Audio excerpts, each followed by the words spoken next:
after having a church wedding, couples begin to have problems. So it is not in the wedding. Oftentimes we'll prioritize that one day, the wedding, above the marriage where they're going to live their lives many years after. Events where a couple have decided not to have a church wedding and they want to just proceed with the traditional wedding, but one of the parents of the couple insists on having a church wedding. How do they navigate that situation? Hello viewers, welcome to Moment of Wisdom with Maranatha Family Missions Outreach. In this series, we'll be discussing some popularly debated topics within the Christian community. For today's discussion, we have Minister Japhet, who will be giving us God's perspective pertaining to whether Christians should actually have traditional marriages only or should also consider having church weddings. So there's been a lot of misconceptions in the Christian community about whether Christians should have white weddings or not, or just stick to traditional wedding alone. So today we have with us Minister Japhet, and he would be answering a few questions pertaining to this and shedding some much needed light. So the first question is, some Christians feel white wedding is not necessary. Is this true, sir? Thank you for the opportunity. There is no yes and no answer to this because the way marriage is viewed in the Bible, marriage is a customary thing. That is like, if we take the example of the wedding at Galilee that Jesus visited, marriage is contracted once the couple have the consent of their parents or guardian as it may. So once that consent, first of all, the couple agree to marry each other, they've gone through knowing themselves. Now their parents are brought in. Now the family members are brought in, and those traditional rights have been taken care of. They've gotten the consent of their parents. They are blessed. Those people have been officially declared as husband and wife. Now, back before the advent of Christianity in Africa or in Nigeria as it may, there was nothing like white wedding. Were there no weddings then? But because as knowledge increased and Christianity came into our climb, it also came because the white men brought it. They also brought their language. There was no English language then. They brought their language. They brought education. They also brought the marriage. So as Christians accepted Christianity, it was difficult for them to drop the white wedding because it was part of Christianity.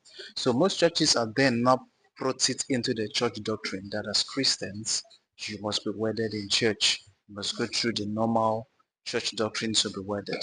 And now as knowledge increases, there is nothing wrong with having a traditional rights. Then why a lot of people probably running away from the traditional marriage, or probably they saw it as probably hedonic, or there were some practices they were not Christian like.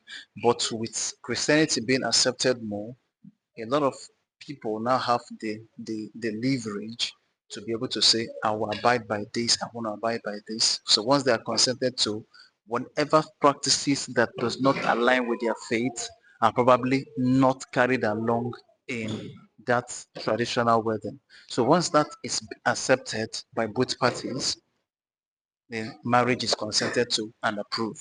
Then if the couple decide not to have a church wedding, there is nothing wrong with that. They commit no sin. All they need to do is to communicate this position to their pastor or priest. This is what we want to do. And then we don't expect the church not to recognize that marriage. Then in that case, they can come for the marriage blessing. But the church also, to make sure that those people have gone through knowledge, the Bible says in the book of Proverbs chapter 24 verse 2, that by wisdom is a house built and by knowledge is it filled with all good things. We expect before a couple will be declared as husband and wife, they have to come to physical maturity. There should also be spiritual maturity. There should be emotional maturity. There should be financial maturity to be able to take care of themselves and the children they will bring into the world. So the church will also make sure that these people are educated in this line. So let's take, for example, scenario one, that couple A and B decide not to have a white wedding. The church can say, okay, we will bless you, but before we bless you, we'll make sure you go through those doctrine you're taught those principles to be able to live as husband and wife. Because back in the days, our parents lived very well. The women were loyal to their husbands. There were no cases of divorce. But even in white weddings that are conducted in churches, you see high rate of the divorce. Why is it so? Why after having a church wedding, couples begin to have problems? So it is not in the wedding. Oftentimes we'll prioritize that one day, the wedding, above the marriage where they're going to live their lives many years after. You get the point? So that is important. Then where a family decides, okay, we're going to have a church wedding, the church passes through what they need to do, they pass through this doctrine, then they can have the church wedding. But be as it may, a word of advice I want to give to intending couple is you need to have a budget. The Bible says in the book of Luke, I think chapter 19, that who wants to build a house does not therefore sit down and count the cost. So going into a church wedding, you need to see them, husband and wife need to say, how much are we spending for this? So that they don't overemphasize on that day and begin to live in penury after. So in summary, if a man and a woman decide not to have a church wedding, and as Christians they do nothing wrong, but they must communicate their position to their church authority and they must obtain the church blessing. Thank you. All right, so thank you very much for your very detailed answer. Another question we have here is, what questions do you believe intending couples should ask one another before proceeding into marriage? The fundamental question should be, where is the marriage headed? The man must have a vision for himself. That vision must incorporate God's will into his life, and then he must look for a woman that buys into that vision, so that at the end of the day, or probably in the middle of the journey, the woman doesn't get frustrated as a result of misunderstanding. Let's take, for example, if the man is called to gospel, to the ministry, he should be sure that the woman he's bringing understands ministry. It's not the point that the woman must be a minister. That is where oftentimes things will get things wrong. Like, let's take, for example, a husband, if he's an engineer, it's often not oftentimes that the wife is an engineer.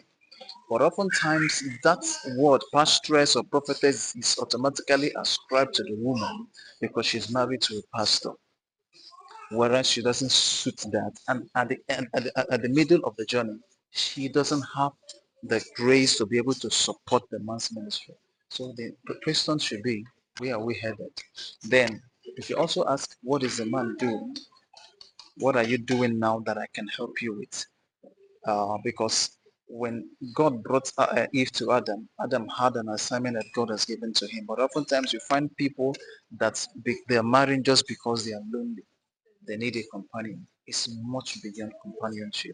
You must have somebody that at the end of the day, when that person comes in, the person knows what he has to do for you to be able to take that family from point A to point Z, as the case may be. All right, thank you very much, sir. So another question, in the event where a couple have decided not to have a church wedding and they want to just proceed with the traditional wedding, but one of the parents of the couple insists on having a church wedding, how do they navigate that situation? The couple should be able to um, probably detail the reasons, because it has to be objective, it has to be factual. It is not an emotional thing. It's not a thing because somebody else, oftentimes they say because I don't want the disgrace in my family, or they look as if we don't have money or we don't know people. So everything we must do, counting the cost, is important. So if cost is a reason why the couple don't want to have the wedding, they should be able to stay to the family. And if the family say we're going to support you, let them support. But putting it as a pressure that they must do even when they cannot carry the cost, it's not beneficial to the would-be couple.